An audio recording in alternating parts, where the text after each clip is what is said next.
En el uso de la palabra, el señor diputado Silvano Aureoles. Con el permiso de la presidencia. Honorable Congreso de la Unión, ciudadanas, ciudadanos legisladores federales, distinguidas, distinguidos invitados.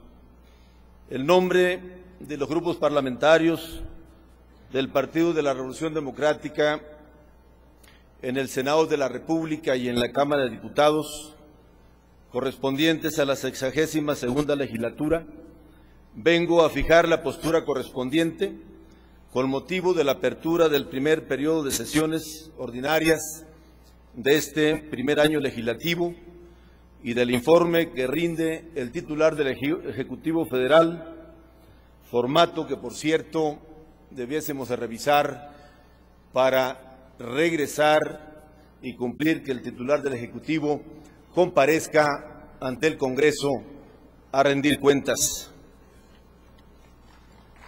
Amigas y amigos, se acaba otro sexenio del Partido de la Alternancia.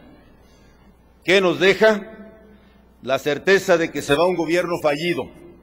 Se va el partido que prometió el cambio, pero que el viejo régimen nunca fue desplazado. Por eso vale la pregunta, ¿con qué se quedan ahora los mexicanos? Con el desencanto y la frustración generalizada.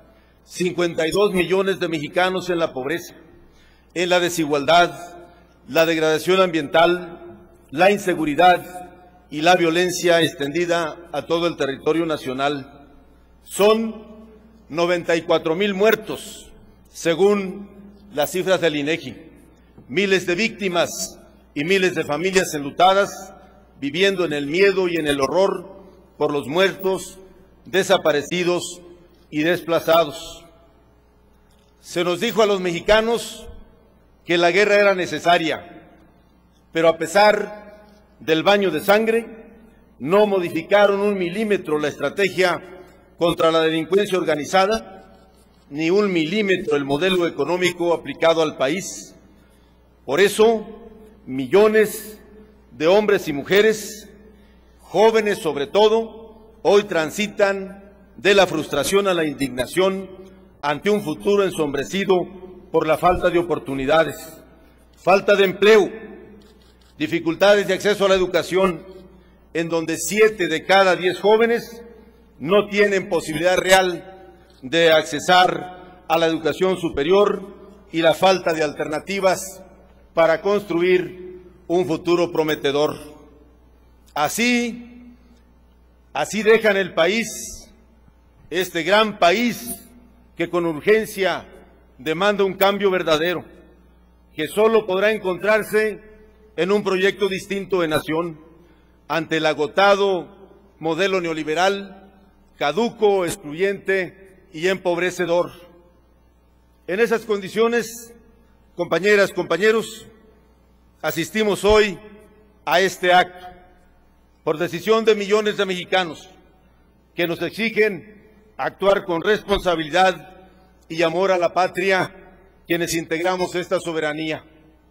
La patria está lastimada, casi al borde del colapso, porque quienes han gobernado el país en los últimos 83 años no han querido escuchar ni atender el clamor ciudadano.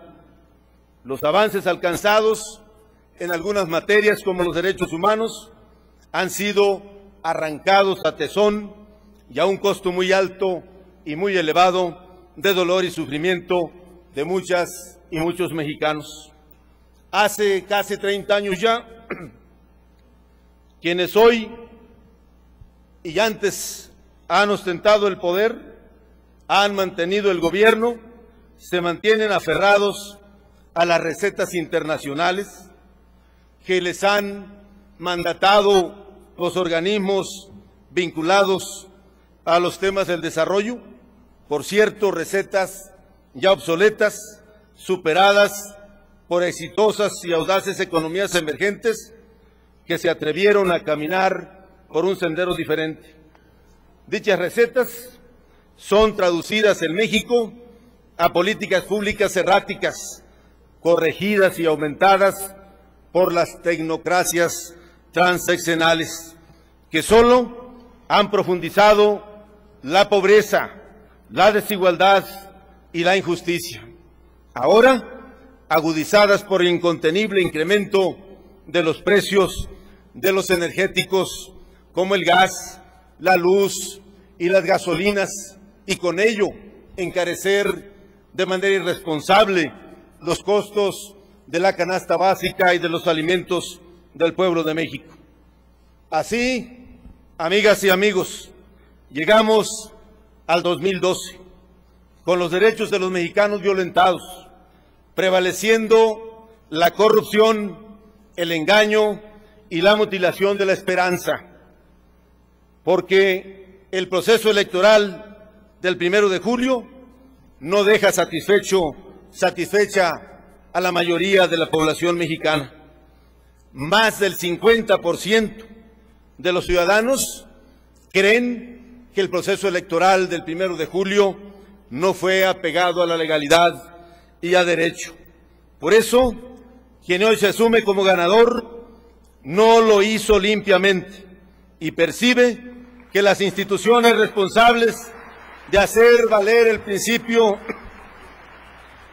de objetividad, certeza e imparcialidad se han convertido más bien en limpiadores y validadores de actos de corrupción, engaño y contubernio. En el proceso electoral permitieron que nuevamente se impusieran los poderes fácticos y el dinero de dudosa procedencia para inducir la voluntad ciudadana. Así, México no avanza, más bien retrocede, y solo se engendra resentimiento, frustración, enojo e impotencia social, cuando ve que quienes deberían ser garantes del cumplimiento de la ley y del Estado de Derecho, más bien funcionan como defensores de oficio de quienes violentan los principios supremos de la democracia y de la competencia electoral.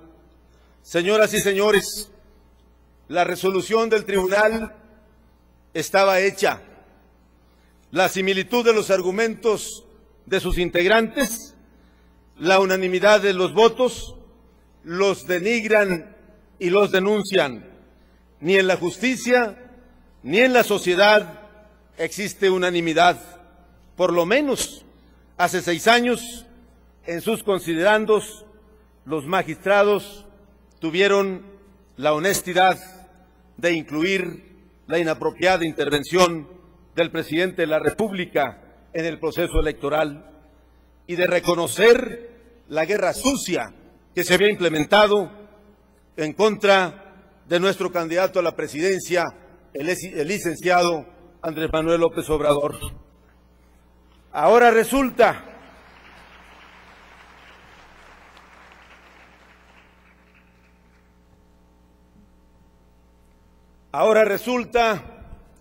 que los señores magistrados no encendieron la televisión o la radio en meses, no leyeron periódicos, no salieron a las calles para ver lo que la mayoría del pueblo de México vio, para constatar la inmensa cantidad de recursos que el candidato presidencial del PRI utilizó en su campaña. Aquí no existió la imparcialidad. La unanimidad de los integrantes del tribunal da la impresión de que su resolución se elaboró en la mesa de redacción de algunos de los medios de comunicación que meses antes ya daban como triunfador al candidato del PRI. ¡Qué desagradable contradicción! Los responsables de hacer valer la ley convalidan su violación. El tribunal emitió una sentencia que valida una elección injusta, que violenta el Estado de Derecho y agravia la